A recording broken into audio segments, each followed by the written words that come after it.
So how do you actually deal with pressure now that you're where you are now? I'm sure that you've got loads of things in your mind, but also expectations for yourself as well as other people having expectations for you. Like I can imagine it can be a lot.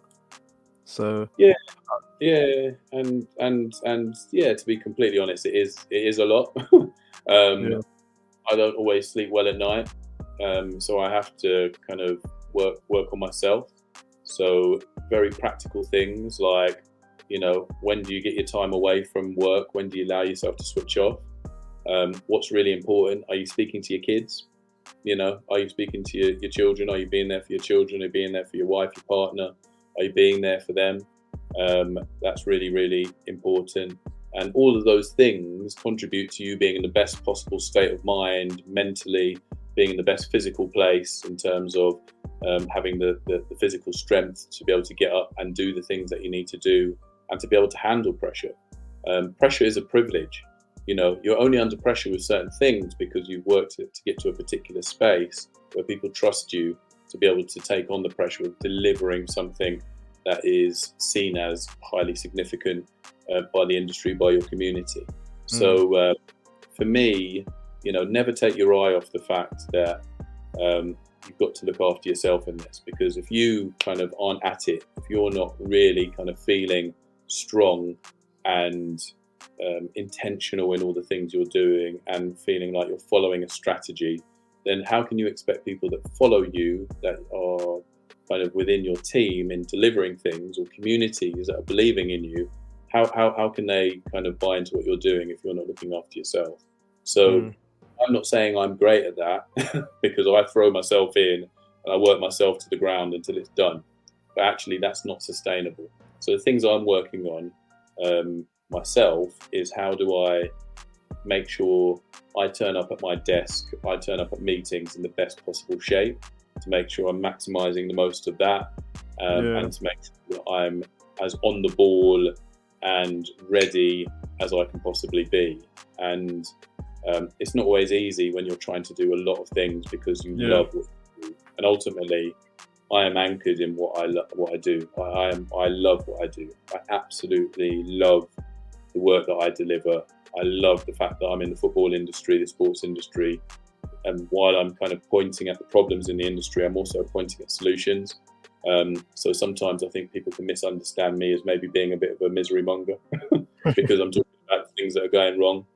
yeah. But actually, people are listening to me. I'm talking about the solutions as well, and it's a great privilege to be involved in the industry. And I just hope lots of people from our communities up and down the country, around the world, get involved in football, because the black community is massively underrepresented outside the field of play. But there's a lot of good work that's beginning to kind of like make an impact now that hopefully will change that.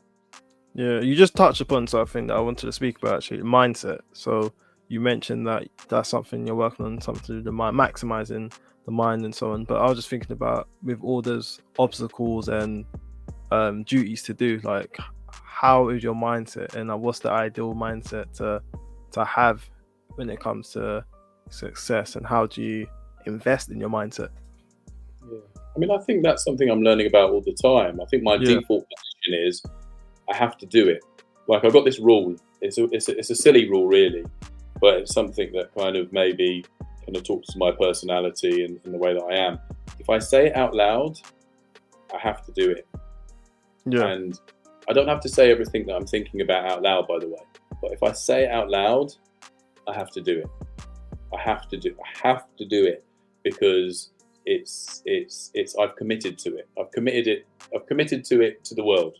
So if I've said I'm going to do it, then trust me, I'm going to do everything I possibly can to do it. And my success rate is pretty high in what I've managed to do so far with mm, brilliant people. But I think it's just, I the way I've kind of found the work and the things that I've done is, I've just thought, why is no one doing this?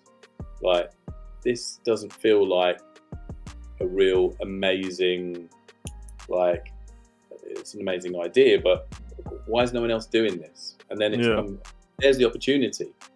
And then it's, well, I have to do it now.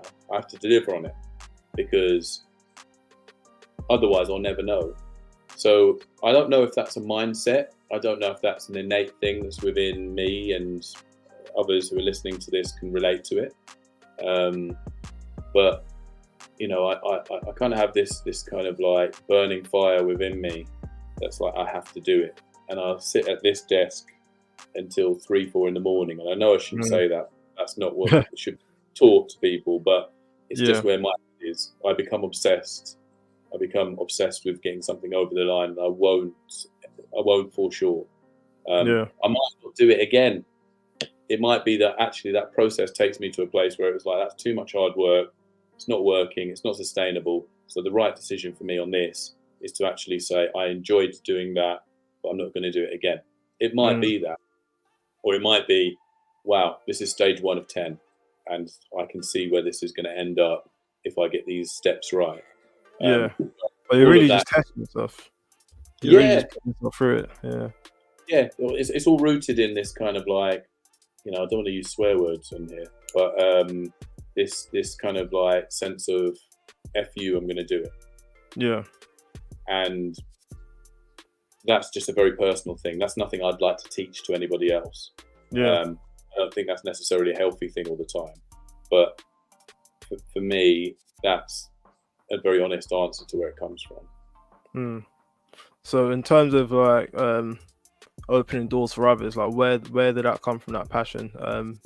Because that's something that you've really been doing, and hats off to you. It's really good, and that's really creating opportunities for a lot of people. So yeah, where did that come from? For me, I get so much pleasure and joy, and I get so much from seeing people doing well.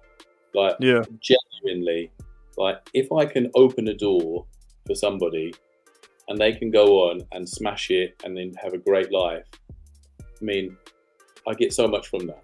I get like, there's no money in the world that would make me feel that good.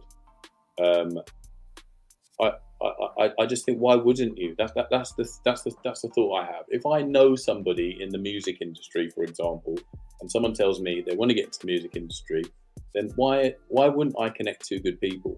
And I know that's what a lot of people do. So taking that kind of basic kind of premise, like, as I am in a privileged position to know a lot of people across the sports and media industry, why wouldn't I attempt to pull together 20, 30 people and regularly get people in contact and do that? So that's the masterclasses, right? So why wouldn't I do that? Why wouldn't we pull the industry together for a conference? Why would I do that? You know, why wouldn't I speak to Nike or Facebook or News UK or ITV Sport about how we can formalize a partnership to help young people who are underrepresented get into the media? It's like, it's for me, I just get so much joy from seeing the progress of people on these programs, that it's a blessing to be able to do that. And I ask myself, why don't other people do that more? And I sometimes kind of get the impression that it's a very understandable answer. They're just busy living their lives. You know, they're busy doing things with their kids, and they're busy doing things with their families. So I wouldn't ever knock anyone for not doing what I and others in BComs are doing. But for me, I think that's the thing. Yeah. Sorry, go on. No, but for me, it just feels like it's a duty, but it's not a duty I expect of others. Or people are doing it, but they're not kind of formalizing it, maybe. So I've kind of felt through BComs, it needs a name, it needs a logo, it needs a website, it needs kind of a foundation to make the biggest impact possible. Other people are doing similar things, maybe on a smaller scale, maybe on a larger scale, but just without those things in place. But giving back is the biggest privilege. And I don't want it to sound like charity, because I get loads from it. For me to have interact with these incredible young people gets me into a place where I am understanding, and I become a relevant leader because I'm listening to people who have an experience, who have skills, who have information that I don't have. When a big TV executive or a big person in the sports industry comes to me and goes, yeah, it'd be good to know what's going on with 20 to 25-year-olds, because that's like a really key group of people that we need to work with. I can give a sense of what I'm feeling from 20 to 25-year-olds because I've been speaking to them through BComs, been speaking to them through Football Blacklist and lots of different initiatives. So actually, those people are giving to me. So it's a two-way street in terms of how. So I am kept relevant by that work, as well as helping those people have opportunities. And those opportunities, trust me, you just open the door. You can't do the work for them. So they go in, they smash up the place with their skills, and as a result of that, they go on to be the next generation of leaders, which we're already seeing. Yeah, like you said, I also feel like they don't have to open doors for others, and so I feel like that's what strikes me the most, that you have still done it because you don't have to do it as well. You've got your own things to worry about, but you've really just continuously opened the door for other people, and in a way that is the only way for us to grow as people, for someone to eventually keep opening the door for others once you get there, whether it's like offering information or connections and so on. So really happy that that's what you've been doing. And I know some people don't believe in, I guess they phrase it as handouts in a way, but I don't know what your opinion is of that.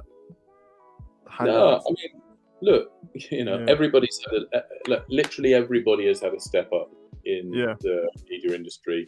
Somebody's done them a good turn. And when I say everybody, I'm talking mainly at leadership level. Some people have helped them along the way. So we all need to get over this. I don't want handouts. I don't want help.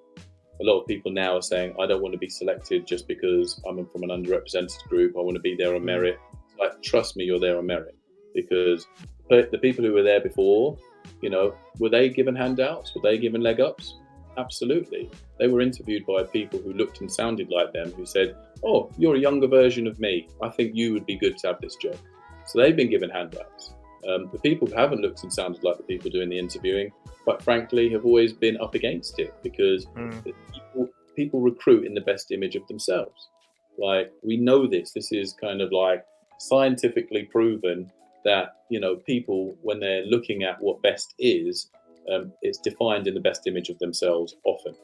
So as a result of that, if you have white men of a certain demographic who are doing the recruiting, then guess what? You're going to get a lot of the similar types of people. So in terms of when we're looking at what best is, how do we define that? My definition of best will be different to your definition of best, maybe, will be different to the definition of the white woman who's disabled, will be different to the British Asian guy who's LGBT. Do you know what I mean? So in terms of how we determine what best is really interesting. And why does that relate to your question? It's kind of like, well, in terms of being given things, we know we're all earning things. No one's being given anything. There is no black person that sits in the sports media right now who is given that. They have earned that, and they have existed within an industry where they are underrepresented. They have walked into rooms where they are the different person and treated differently without people knowing, because it's not always intentional. So to survive that and to go and to thrive in that, you have to be a bloody special person to do that. So, what I would say to anyone who has a feeling of, am I only here because I'm black? Am I only here because I'm a woman? Know that you're there because you're contributing something different and needed to make that team perform in a better way. This is a business thing. Like, a lot of the time, in the past, I've sat around tables and I don't really understand some of this, and I'm not sure about that. And then 5 minutes later, somebody's made the point that's in my head, but I didn't have the confidence to make it. And then I make a point, and everyone's like looking at me like I'm a genius, but it's because I'm coming from a different lens, a different perspective. So of course they're not thinking the same way that I'm thinking. They didn't grow up where I grew up. They haven't experienced what I've experienced. They haven't got the same thoughts and ideas. And that's the beauty of a diverse group of people sat around the table, that because you've got all those different ideas and thoughts, that you're knocking them about between each other, so you find the best thing that fits the problem that you're trying to solve. And that really is what diversity is. So while I understand there's a narrative that exists in society at the moment of oh, this diversity stuff, or we're giving people jobs because of their color of their skin or their gender or whatever. Actually, please understand that this is completely about the best team, the best performance, and you being the best candidate for the role.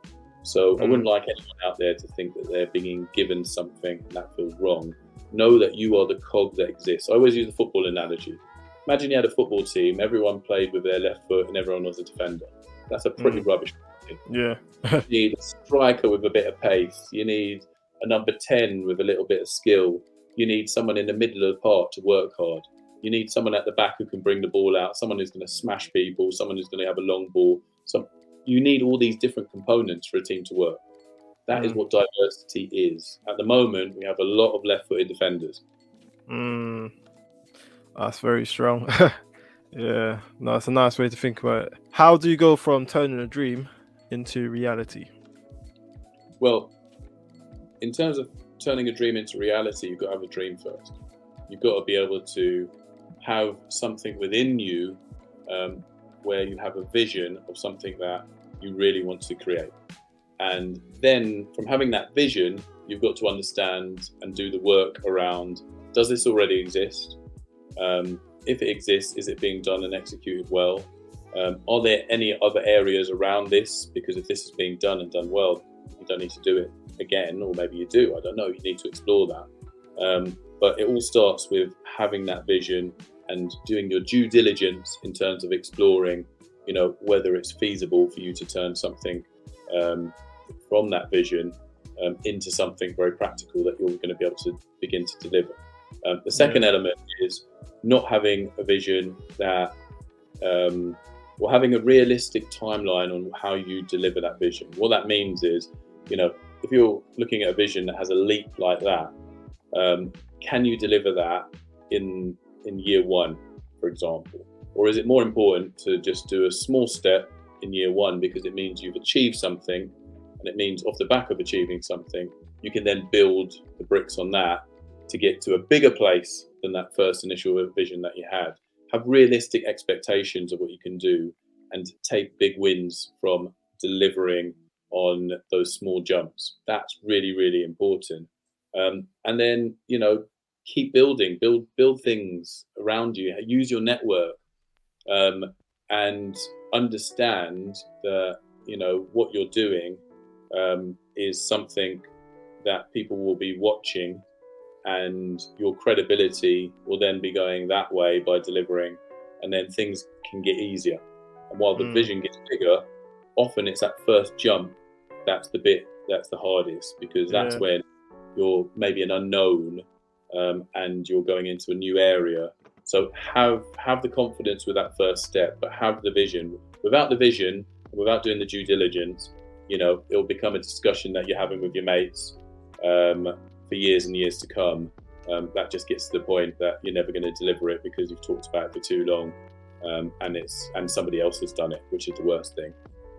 So believe in yourself and go for that first small jump.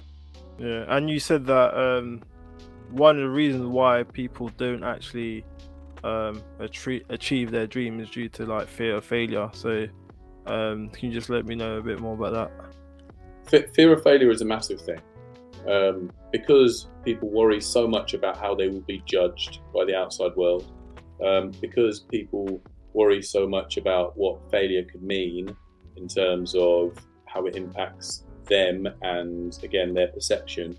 They don't try.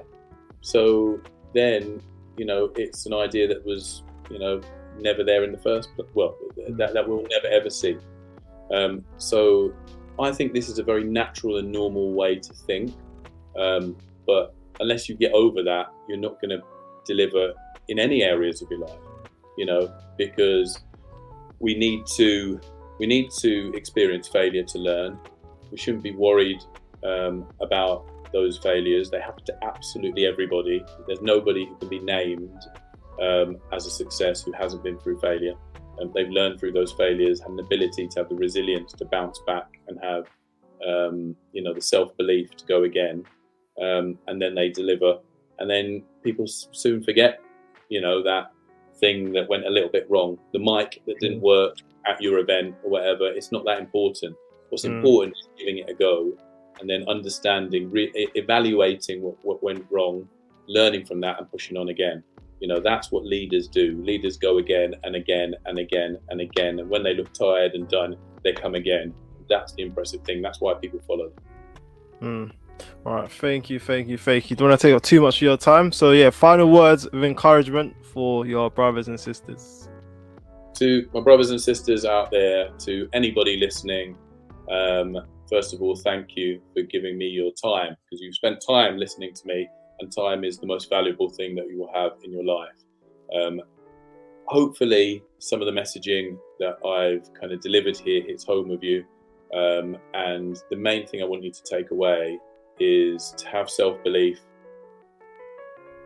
be resilient, shake off a fear of failure, and put everything into that vision, because trust me, once you get delivering those small jumps and they end up being a massive leap, you're going to feel great, and you're going to look back at your journey, and you're going to be sat here talking about it, inspiring the next generation that follows you. And we need that.